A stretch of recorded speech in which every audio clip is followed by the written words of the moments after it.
Karena duduk 20 menit itu saya dapat ilmu yang luar biasa. Itu kalau di YouTube mau diviralkan kasih judul Habib Novel ketemu orang sakti. Masya Allah. Wah itu nanti viewernya banyak itu ya.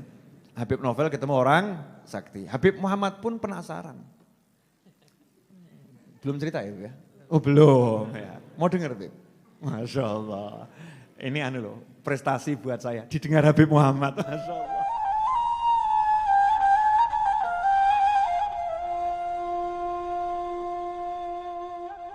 Orang enak itu butuh proses. Nah di tengah-tengah begitu, di pinggir jalan, trotoar, saya lihat ada bapak-bapak tua lagi duduk megang tongkat mirip saya. Ada tas kresek di sampingnya. Saya lihat, ini kok sajaknya saya kenal nih orang ini. Loh ini temannya ayah saya almarhum. Ya temannya almarhum ayah saya. Itu saya senengnya luar biasa. Ya Allah, rezeki besar buat saya. Bisa bekti sama orang tua.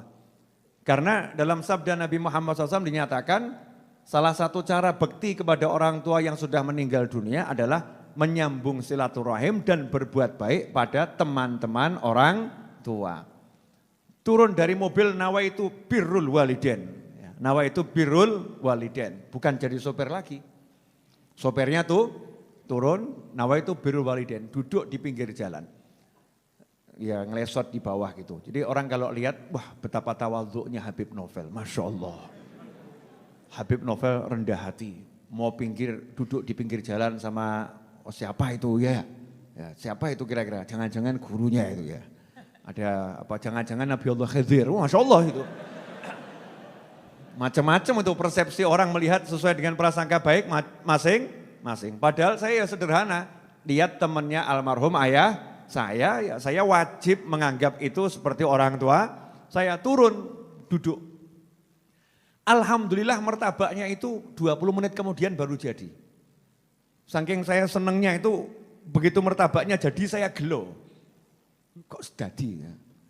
Kok waktu saya duduk habis? Karena duduk 20 menit itu saya dapat ilmu yang luar biasa.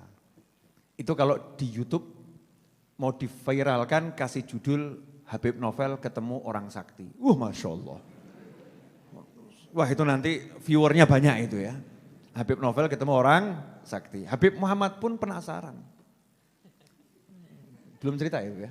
Oh belum ya. Mau denger Habib? Masya Allah. Ini prestasi buat saya. Didengar Habib Muhammad. Masya Allah. Sengaja saya rahasiakan yang bersangkutan namanya siapa gitu ya. Yang jelas temannya ayah saya. Duduk dari penampilan zohirnya, orang gak akan menganggap orang yang perlu dianggap. Dari penampilan zohirnya, pakaiannya, orang susah, ya celananya, orang susah, tasnya Masya Allah, tas sangat bermerek, dikenal di seluruh dunia, kresek. Kantong plastik warna hitam. Memang temannya ayah saya almarhum tuh Masya Allah, orang-orang hebat yang unik-unik.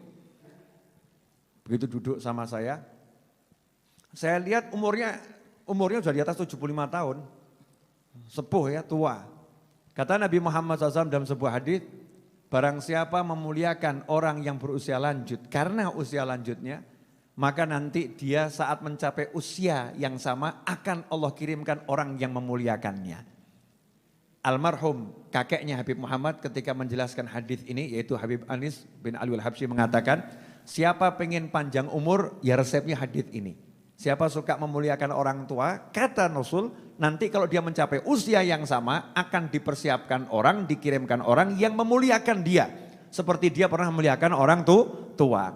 Makanya siapa pengen panjang umur, cari orang-orang tua dimuliakan. Nah kalau orang tuanya sendiri gak dimuliakan, berarti resep cepat mati. Ya kalau orang tuanya sendiri gak dimuliakan, gak betah duduk sama orang tuanya, resep cepat mati ya, mati hatinya, mati pikirannya, mati bisnisnya, mati semuanya. Naudzubillah min dzalik. Ngobrol saya. Yes. Memang sengaja saya ulur-ulur biar jam 9 selesai. Ya kan ini kan teknik memperpanjang masalah. Udah siap semuanya terima ilmu ini? Mahal loh nih, saya sampai nongkrong di pinggir jalan. Asyiknya luar biasa, itu kebiasaan saya di masa kecil. Duduk, kalau jenengan hari itu ada, semalam ada terus motret, jenengan akan lihat itu Habib Novel lagi sama pacarnya ya gitu. Saking mesranya itu ya, saking mesranya, nikmat. Beliau ngomong begini, Val, saya kan nanya, tinggal di mana sekarang gitu, ngobrol-ngobrol. Jawabannya begini, Val, tidur itu biar enak gampang. Tidur saya selalu enak pules. Padahal cuma gelar kloso, bantalnya sikut. Ya, gelar tikar, bantalnya sikut. Sikut niku coro Jawi ya. Ya, kalau bahasa Indonesia ini apa nih? Siku, mbak sikut apa? Padha wae ya. Pakai siku loh, lengan itu ya, sikut bahasa Jawanya. Tidurnya gitu. Gampang caranya. Gimana Mi? Ger kesel mestilah enak turun nih. Orang itu kalau capek itu nanti tidurnya enak. Nah ini sekarang banyak orang capek tapi nggak mau tidur enak. Kenapa? Wes kesel muring-muring terus. Ada orangnya ada hadir. Hadir. Jadi udah capek itu seharusnya rebah tidur enak. Sudah capek tapi mulutnya nggak mau berhenti. Akhirnya tidurnya nggak enak. Lelah, capek, gelar tikar tidur nyaman. Enak, pules. Jadi tidur enak nggak butuh kasur harga 20 juta. Itu ada tempat tidur tuh kasurnya tuh harga 20 juta, 30 juta. Biar tidurnya enak, bangun biar seger. Ternyata resepnya murah, keselo, selesai. Lelahkan fisikmu. Ya lelahkan dengan apa?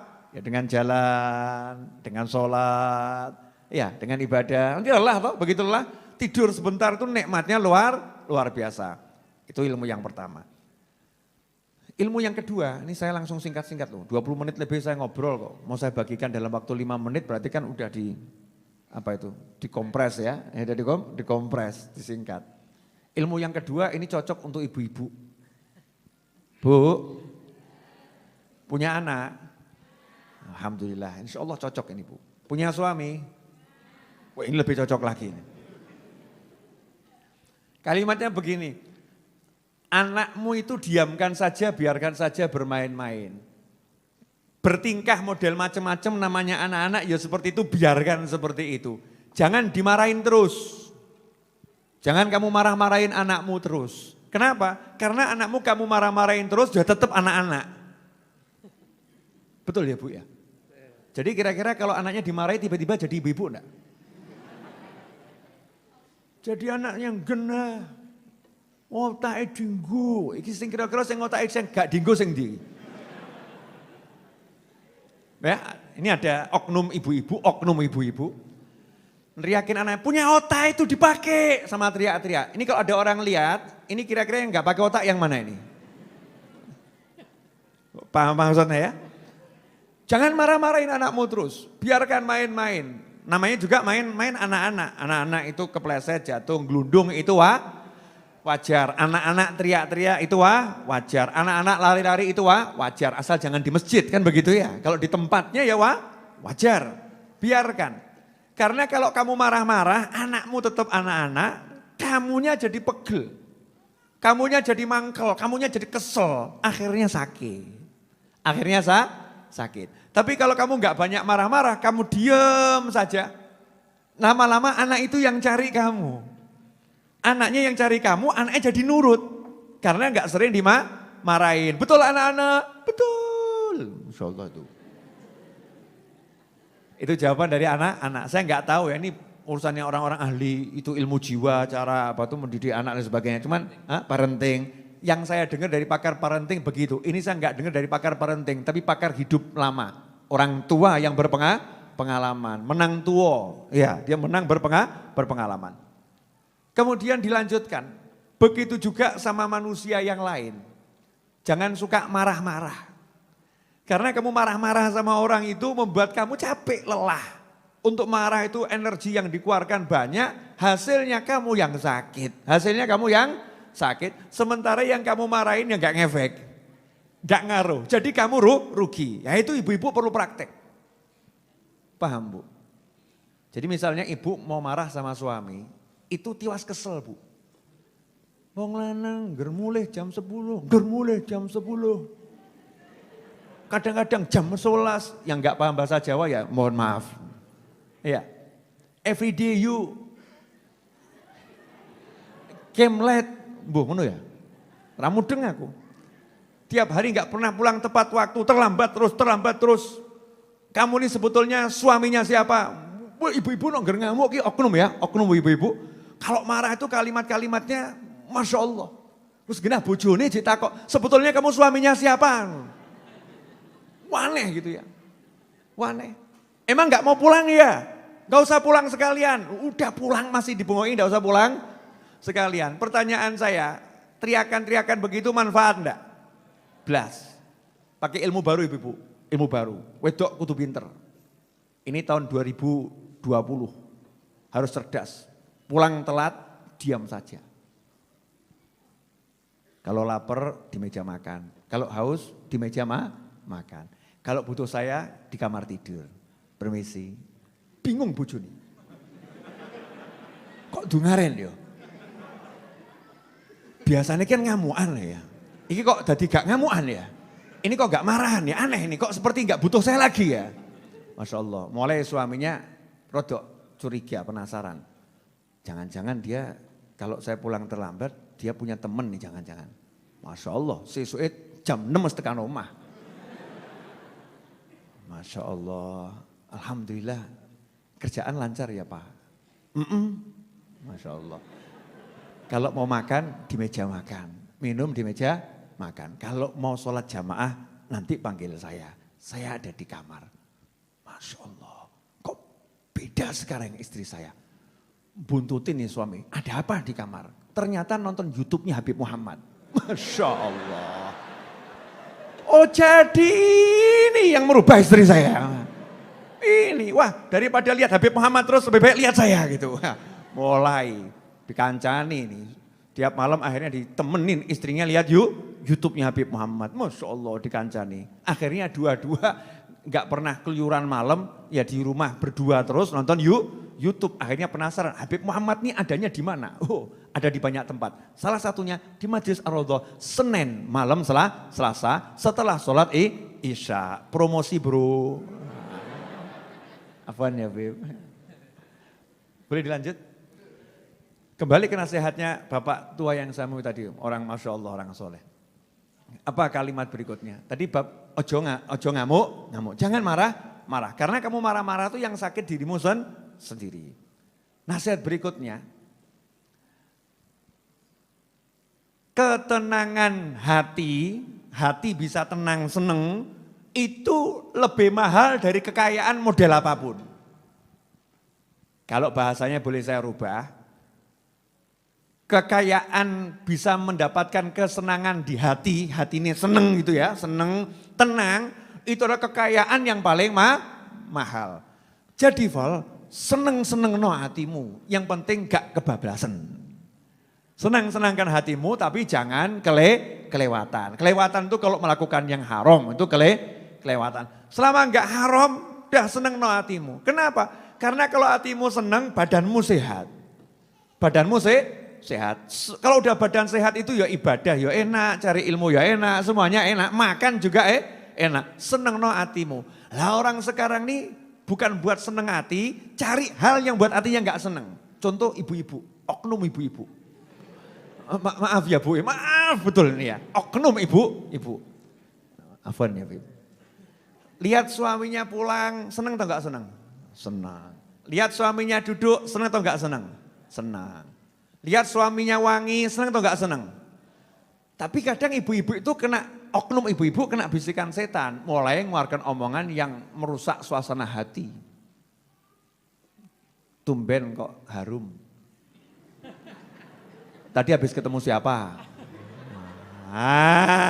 Yang model begini ada enggak ini? Ada. Bojone batin. Mambu keliru. Wangi keliru. Jawab, ya enggak ketemu siapa-siapa. Ini kan habis pulang kerja pengen ketemu kamu, harum, kan bagus. Loh nikah 20 tahun kamu nggak pernah begini kok. Baru hari ini kamu seperti ini kok. Pasti kamu ada tadi janjian sama siapa? Ayo ngaku, ayo ngaku. Bahas ini handphonenya, mulai gaya. Masya Allah. Bahas ini handphonenya, rebut handphone suami. Langsung, lihat. Nah ini tadi jam 5 kok kamu ada WA yang masuk. Ketemu di sini ya mas. Ayo sapa iki? Masya Allah. Bu, ini WA temangsang ini. Loncat ke handphone saya, masuk sendiri, saya juga nggak tahu orangnya siapa. Nggak mungkin, sengaja ada kamu mesti nama ini. Sengaja no name tanpa nama, ini cuma nomor tok emang untuk mengelabui saya. Tadinya asik, tenang, akhirnya jadi apa? Ruwet. Betul? Siapa yang cari? Oknum ibu-ibu. Oknum ibu-ibu. Ada enggak oknumnya? Ada. Walaupun modelnya berbeda. Ada. Tadinya cuma coba-coba, maunya bercanda, tapi bercandanya itu ngeri, akhirnya jadinya ruwet. Seneng no hatimu. Kalau ngomong tuh yang bagus-bagus, yang enak-enak, menyenangkan hati, gitu loh ya. Misalnya suami pulang, Masya Allah mas, awak mau kok mampu, Masya Allah mas, tak dusi ya, Masya Allah. Suami jawab, aku je urip aja mbok dusi saiki. Maksudnya gak ngono ya. Itu di kamar mandi udah ada parfum, udah ada sabun yang terbaik, Masya Allah. Mau apa? Silahkan mandi, minuman model apapun akan aku siapkan. Yang penting wujudnya air. Ya air teh, air kopi kan ya. Wedang itu, siap. Guyon kan asik, gak usah ngomong yang aneh-aneh. Seneng no hatimu. Jadi ilmu nyenang no hati itu orang sekarang itu banyak yang gak bisa. Sudah duit gak punya, pekerjaan gak jelas, ya hati ruwet kan ya aneh. Saya tadi barusan kedatangan tamu, Masya Allah. Boleh cerita lagi? Sampai saya minta tolong Habib Muhammad, ini rezeki buat saya Habib Muhammad tadi bisa meninggalkan taklimnya, kemudian beliau ke sini yang di sana diwakilkan pada yang lain ya. Mau saya ceritain? Mau? Ya sabar, masuk kabar dintekno saiki. Sabar. Saya ceritakan yang tadi dulu ya. Seneng no hatimu, karena ketenangan hati itu mahal, harganya mahal. Asal tidak melakukan yang haram. Saya pernah diajak sama teman saya, pergi ke suatu tempat, kata beliau. Ya saya itu kan seneng nemeni orang. Orang makan sendiri kan gak enak toh ya, kalau makan ngajak orang itu enak. Nah saya suka kalau makan sama orang, diajak makan orang saya juga senang. Saya niat nyenengkan hati saya dan niat nyenengkan hati dia. Tapi hari itu dia ternyata kebablasan, saya dibohongin. Ternyata bukan sekedar diajak makan, ada diajak makan plus minum-minum. Minum khamr, kaget saya. Loh kebablasan ini, nah, ini melanggar protokol seneng-seneng ini. Seneng-seneng ada protokolnya, ini melanggar protokol senang-senang. Langsung saya ya pamit, saya nggak pakai marah, tetap dia pakai ilmu. Jangan marah. Karena marah-marah nggak ada manfaatnya. Saya meneh wong mendem mbok amui, berarti awakmu sing mendem. Udah tahu orang mabuk, kamu maki-maki. Kamu tahu mabuk itu haram, mabuk masuk neraka. Kamu ini tidak menghargai. Wong mendem mbok ngonoke berarti sing mendem ya awakmu. Paham maksudnya enggak? Orang mabuk kok dinasehati surga neraka. Sadar saja nggak masuk apalagi mabuk. Kita ini loh yang sadar dinasehati surga neraka ya nggak begitu masuk, betul kan ya? Dinasehatin neraka ya gak kroso panas ya. Paling cuman bergumam, moga-moga swarga. Beb mandek beb, ojo nyebut neraka. Paling begitu. Mau apalagi yang mabuk diteriak-teriakin begitu. Jadi saya gak marah. Cuman saya marah di hati, ditipu. Saya gak suka yang seperti ini. Langsung saya tinggalkan, tapi pakai ilmu ninggalkannya. Gimana cara ninggalkannya? Ya saya pamitnya ke toilet. Saya ke toilet sebentar ya. Silakan. Iya ke toilet, saya enggak ke toilet, bablas metu mulih aku. Dia ngapusi aku, tak hapusi. Nah ini cara dakwah yang luar biasa yang saya dapat di pinggir jalan. Kalau enggak mampu dengan tangan, enggak mampu dengan mulut, kan dengan hati segera tinggalkan tempat itu. Kalau kamu kumpul sama yang begitu, kamu akan kena dosa dari Allah Subhanahu wa Ta'ala. Beliau yang ngomong, saya ini cuma melanjutkan dengan gaya bahasa yang cocok untuk kita-kita di sini malam hari ini. Mau lagi tidak ilmunya? Wakeh soalnya, asyik. Nah, terus setelah ngomong seneng no, atimu, ojo ngamuk-ngamuk. Ngasih ilmu lagi masalah jalan kaki. Biar sehat itu biasakan jalan kaki. Betul nih, sekarang ini orang jalan kaki jarang ya. Jarang. Bahkan di mall itu diusahakan tidak jalan kok. Naik tangga, tangganya yang jalan. Betul kan ya? Naik jalan, jalannya yang jalan. Eskalator yang model lurus tuh kan ya, jalan. Begitu jalan sebentar, udah disiapkan banyak tempat duduk. Ini di mana-mana minim jalan. Jalan itu kurang. Saya full kata beliau, umurnya hampir 80 tahun, 70 tahun sekian. Saya Ramadan kemarin itu habis asar jalan-jalan ke Boyolali. Maghrib udah sampai di Pasar Kliwon. Pakai tongkat. Ya memang kok jenengan itu nggak masuk akal ya. Saya udah sering ketemu orang-orang nggak masuk akal, ternyata masuk akal gitu ya. Faktanya seperti itu, jalan kaki. Seger. Nah kita ini sekarang kurang jalan kaki. Jadi muslim itu ya harus sehat, sehat. Bukan cuman ibadah tapi nggak memperhatikan kesehatan.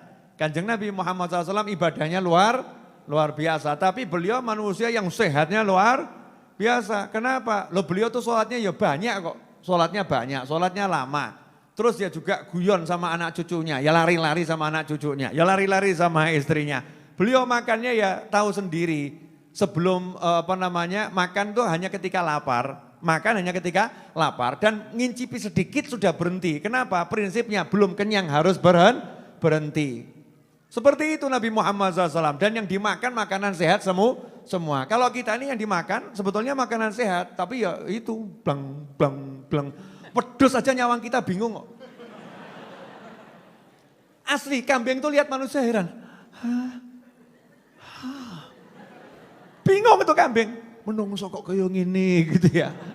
Itu kambing itu heran. Betapa manusia tidak paham cara makan. Saya kambing aja tahu batasannya. Kambing itu ditaruh di padang rumput yang suburnya luar biasa. Dia tahu kapan harus berhenti. Tapi kita dikasih sate 30 tusuk. 2 tusuk udah kenyang. Habisnya 10 tusuk. Betul atau betul? Lah iya, berarti apa yang wedus.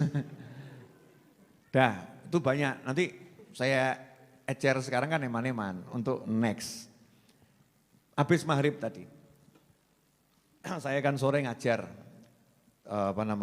untuk kajian di online Google Meet. Nah, setelah habis maghrib teman saya itu mau datangnya sebetulnya pas sore cuman karena terbentur jadwal temennya yang lain yang mau ikut baru nyampe itu hampir maghrib. Sehingga obrolan berlanjut sampai setelah maghrib sampai isya. Sementara dari pagi saya belum istirahat, nyambung terus ya. Jadi badan saya butuh diistirahatkan. Kan saya punya prinsip kesel, leren, capek istirahat, ngantuk tidur, lapar makan ya. Gak kuat minta tolong. Ya itu saya praktekkan tadi. Capek istirahat, lapar makan, ngantuk, tidur. Enggak kuat, minta tolong. Ya, enggak kuat minta tolong. Jangan gaya, kuat-kuatkan, mujahadah. Perjuangan di jalan Allah. Tekan mimbar, ngeblak. Syahid, ngawur kamu.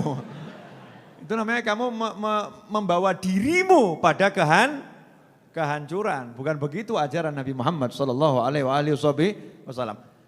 Semua ada batasannya, batasannya. Nah, tapi saya dapat tadi ini menarik. Jenengan masih ingat ilmu lama saya, ilmu lama nih. Mau saya praktekkan lagi dan saya ajarkan lagi malam hari ini. Diingatkan sama Allah Ta'ala lewat tamu yang didatangkan ke rumah saya. Anak muda, ganteng, jomblo. Ya mudah-mudahan lihat kajian saya malam hari ini. Biar seneng, ya biar senang. Tahun 2019 beliau ngomong tahun 2019 Beb saya stres. Punya hutang 1,5 miliar. Ditagih sana, ditagih sini, diancam sana, diancam sini. Saya itu stres sampai udah niat bunuh diri. Masya Allah. Tapi alhamdulillah kan gak situ tuh ya. Nyatanya sampai sini kok ya. Udah niat bunuh diri. Ini mungkin ada yang hadir juga lagi ditagih sana, tagih sini. Ya toh, ya ngaku-ngaku lah, ngaku gak apa-apa loh ya. Tagih sana, tagih sini. Kadang kejeduk, mentok ya sakit. Oh ya stres lah. Stres artinya tegang dia, pikirannya tuh tegang. Sehingga keterangan hati nggak dapat. Nah saya lihat-lihat di YouTube. lihat YouTube. Kok ada ceramah Habib Novel, cara meraih hajat.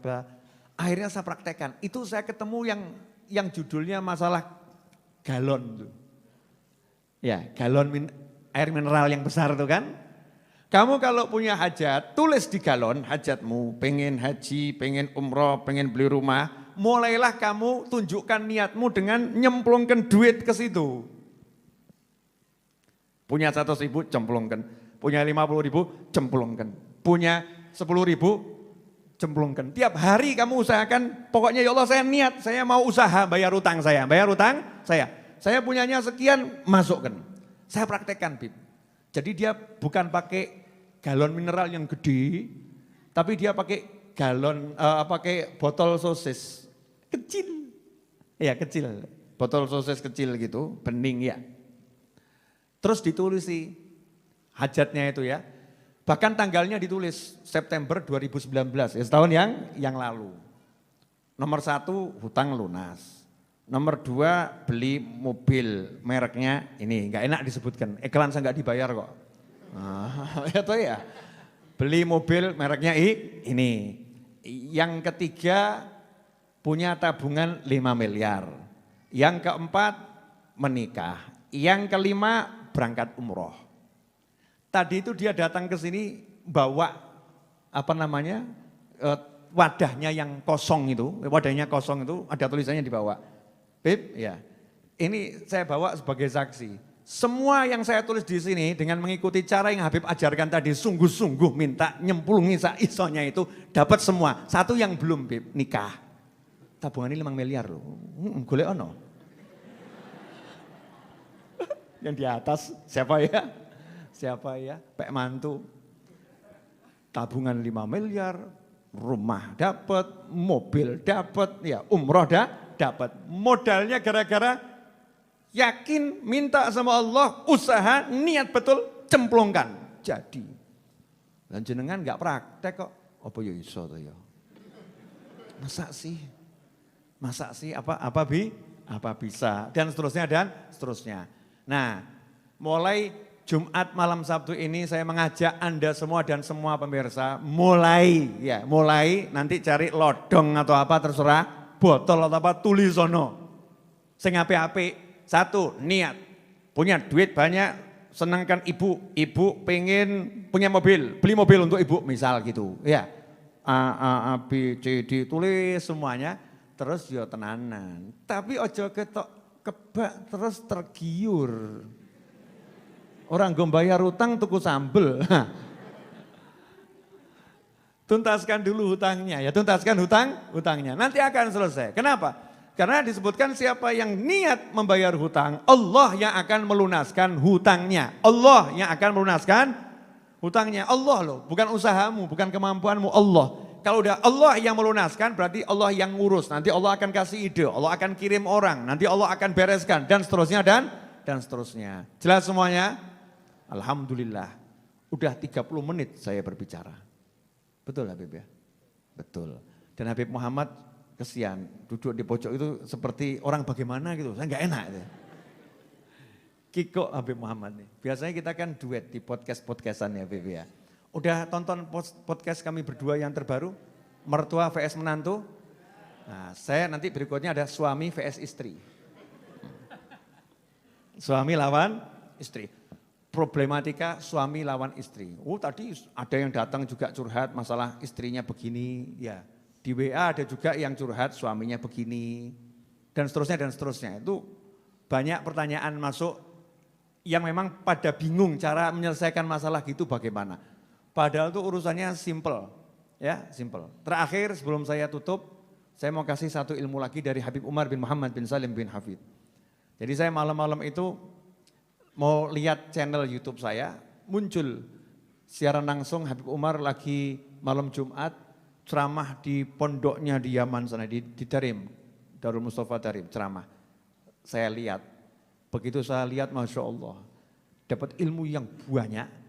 Malam ini mau saya simpulkan dengan satu kesimpulan pendek, mudah-mudahan jenengan paham. Kalau nggak paham nggak apa-apa, berarti belum waktunya. Paham ya? Jangan paksakan, tapi disimpan dulu, karena yang disimpan tuh nggak ada yang nggak manfaat. Nanti pada waktunya akan muncul. Ayatnya kalau saya nggak salah nanti Habib dicek. Wal aqibatu lil muttaqin. Wal aqibatu lil muttaqin. Dan hasil yang baik itu hanya untuk orang-orang yang bertakwa. Kalau bahasa bebasnya, orang-orang yang bertakwa itu akan selalu jadi pemenangnya. Itu bahasa bebasnya. Kata Habib ya. Wal aqibatu lil muttaqin. Orang-orang yang bertakwa itu akan selalu jadi pemenangnya.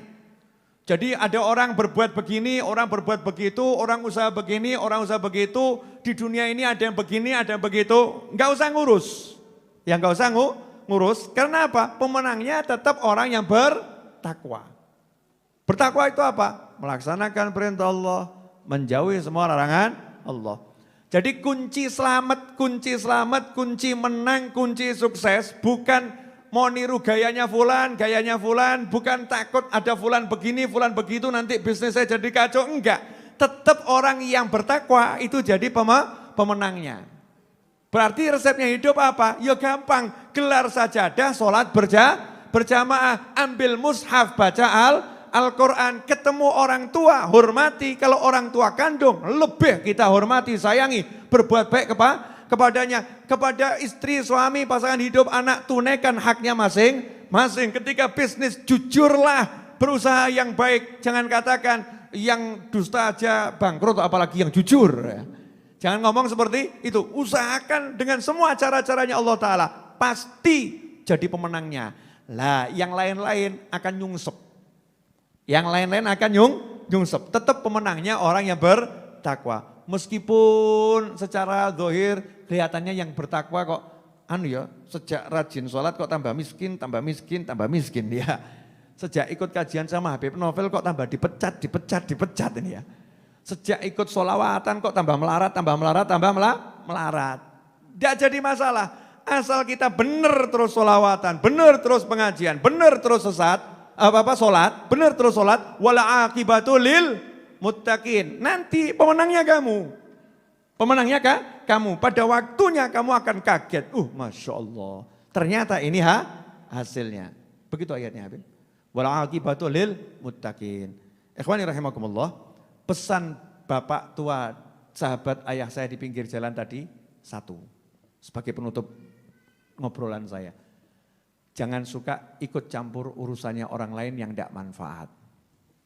Ngurusi orang lain gak manfaat. Lah wong ngurusi diri sendiri aja gak benar-benar kok, mau ngurusi orang lain. Jangan salah ya, kalau amar ma'ruf nahi mungkar wajib dengan cara-caranya. Tapi ini yang dimaksud seperti ini loh. Bu, pernah enggak dengar seseorang ngomong begini? Belum ngomong kok ya. Belum ngomong sudah bilang pernah. Luar biasa ibu-ibu, Masya Allah. Bu, pernah belum? Ya belum tahu ya. Gini loh, ibu itu ya ngapain beli kudung yang seperti itu? Nah mbok beli yang seperti itu. Kok kudung seperti itu kok dibeli? Parani jeng, kudung jelek kok dibeli toh jeng? Ngapain beli kudung yang seperti itu? Sayang lo uangnya, dibuang-buang buat beli seperti itu. Saya mau nanya, sing tuku sapa? Lah yang beli orang lain kok yang ruwet kamu gitu loh ya. Itu bukan urusanmu, dia beli kudung model apapun urusannya dia. Kamu urusi dirimu sendiri, kalau kamu gak suka kerudung model begitu, ya kamu jangan beli kerudung model begitu. Gak usah ngurusi urusannya orang lain. Ahli komentar tentang orang lain, naudzubillah min dzalik. Contoh, Habib Muhammad beli rumah, amin. Ya, sudah punya rumah, beli rumah, amin. Kok Habib Novel komentar, udah beli rumah ini. Habib, rumah kayak gitu dibeli buat apa? Ini orangnya mintanya ngawur, itu mahal. Itu kalau dulu Habib ngomong sama saya, tak belikan di pojok sana, dapat 10 kali lipat lebih besar, rumahnya lebih bagus. Pertanyaan saya, yang dengar kira-kira seneng atau sebel? Sebel toh. Langsung yang beli saya, pakai duit-duit saya sendiri, pakai gaya nasihati, ya, ngelek-ngelek sisanya. Kurang ajar Habib Novel nih. Ya kan lebih baik kan contohnya kami berdua kan gitu ya daripada nyontohkan orang lain.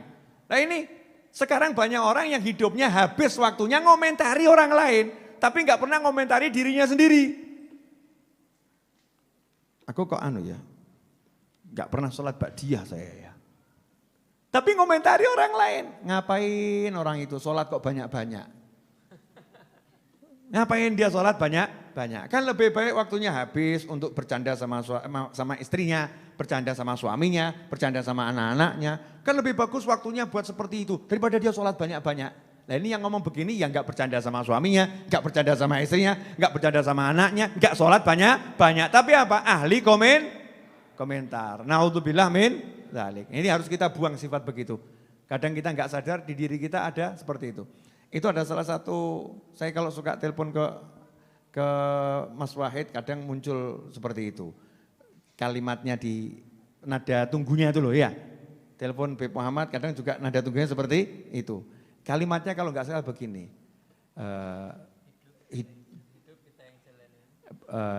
Tuhan yang hidup Tuhan yang nentuin, hidup kita yang jalanin, orang lain sibuk ngomentarin. Itu singkatnya begitu. Hidup Tuhan yang nentuin, Allah yang nentuin. Kemudian yang jalanin, ya kita masing-masing. Loh orang lain kok sibuk komentari.